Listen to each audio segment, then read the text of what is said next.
GSM Mondal. Hello friends, সবাই কেমন আছেন? আমার হাতে যে ফোনটি দেখছেন এটি হচ্ছে আইফোন 6s প্লাস। তো এই ফোনের মূলত প্রবলেম হচ্ছে ফোনটি চার্জ দেয় না। যখন আমি ফোনের চার্জার ইনজেক্ট করি তখন দেখুন এখানে আমি যদি একটু নাড়াচাড়া করি এদিকে, তাহলে এখানে চার্জিং সিম্বল দেখায়, কিন্তু এখানে আমার যে আই চার্জার আছে, যে ডিজিটাল চার্জার, সেটাতে কোনো এম্পিয়ার নেয় না, এটা একদম 0 তো আমি আপনাদের দেখাবো 3 নম্বর যে এটা আছে, 3 নম্বরে একবারে 0 কোনো এম্পিয়ার শো করে না। তো দেখুন, এখন আমি ফোনটি খুলবো এবং দেখব মূলত প্রবলেমটি কোথায়। এটা কি চার্জিং ফ্লেক্সের সমস্যা না ব্যাটারিতে সমস্যা? যদি ব্যাটারির সমস্যা হয় তাহলে আমি ব্যাটারিটি চেঞ্জ করে দেবো, আর যদি চার্জিং ফ্লেক্সের সমস্যা হয় তাহলে আমি চার্জিং ফ্লেক্সটিও চেঞ্জ করে দেবো। আর যদি দুটোর কোনোটাই সমস্যা না হয়, যদি চার্জিং আইসিতে সমস্যা হয় তাহলে আমি চার্জিং আইসিটাও চেঞ্জ করে দেবো।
তো দেখুন, আমি এখন একটি নতুন ফ্লেক্স দিয়ে ট্রাই করব যে অ্যাকচুয়ালি নতুন ফ্লেক্স দিয়ে চার্জ নেয় কিনা। তো আমি পুরানো ফ্লেক্সের চার্জার লাগিয়ে ভোল্টেজ চেক করলাম, ভোল্টেজ আসে না। তখন আমি এই নতুন ফ্লেক্সটি দিয়ে চেক করে দেখব।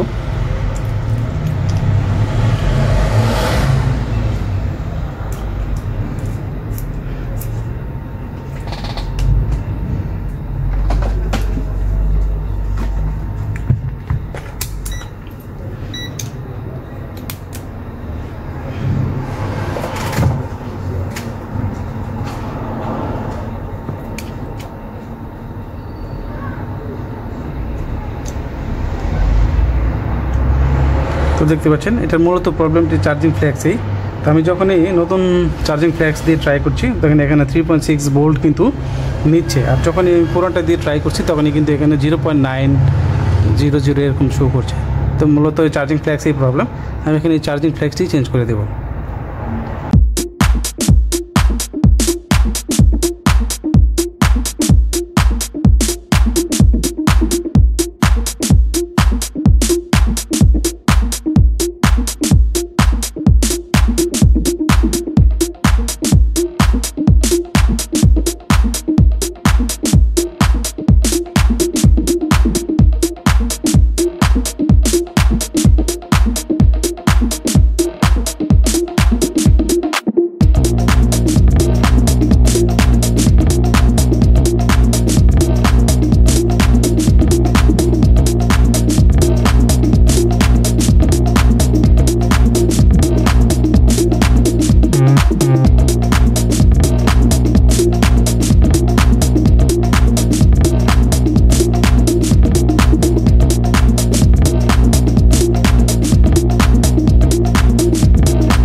দেখতে পেলেন গাইস, আমি কিন্তু নতুন চার্জিং ফ্লেক্সটি ইনস্টল করলাম। তো এখন দেখবো এখানে যে ব্যাটারি কানেক্টর এখানে ভোল্টেজ আসছে কিনা।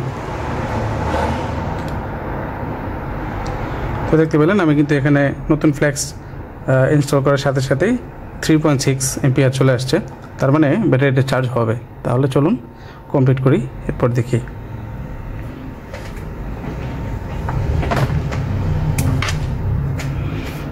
তো এখন আমি ডিসপ্লেটি লাগাবো এবং দেখব স্ক্রিনে কি দেখায়।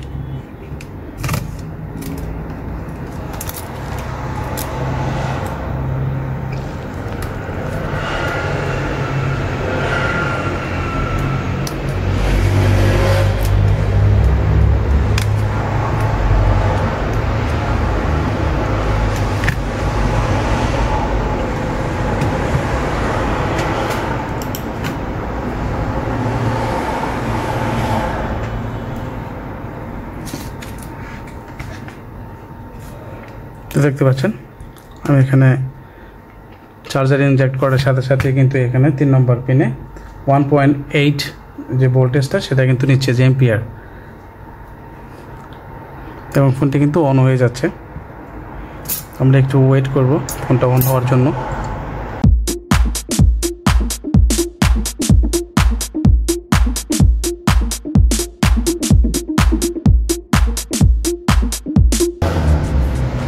তো দেখতে পেলেন চার্জার লাগানোর সাথে সাথে এখানে অলরেডি 3% চার্জ হয়ে গেছে। তার মানে মূলত এটার যে প্রবলেম এটা চার্জিং ফ্লেক্স থেকেই ছিল। তো এখন আমি ফোনটা ফিটিং করে দেব।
তো তখন দেখতে পেলেন গাইস iPhone 6s Plus ফোনের যে চার্জিং প্রবলেমটি ছিল সেটি কিন্তু এখন আর নেই, ফোনটি চার্জ নিচ্ছে। তো আপনাদের যদি এরকম কোনো ফোন থেকে থাকে আর আমার মাধ্যমে ফোনটি ঠিক করাতে চান তাহলে ভিডিও ডিসক্রিপশন লিঙ্কে আমার ফোন নাম্বার এবং আমার দোকানের অ্যাড্রেস দেওয়া থাকবে। আপনারা চাইলে ওই অ্যাড্রেসে কুরিয়ার মাধ্যমে পাঠিয়ে দিতে পারেন বা ফোন করে সরাসরি আমার সাথে যোগাযোগ করতে পারেন। তো এরকম একটা ভিডিও পেতে অবশ্যই আমার চ্যানেলটিকে সাবস্ক্রাইব করবেন, লাইক করবেন, শেয়ার করবেন এবং ভিডিওটি যদি ভালো লেগে থাকে অবশ্যই একটি কমেন্ট করে যাবেন। ধন্যবাদ।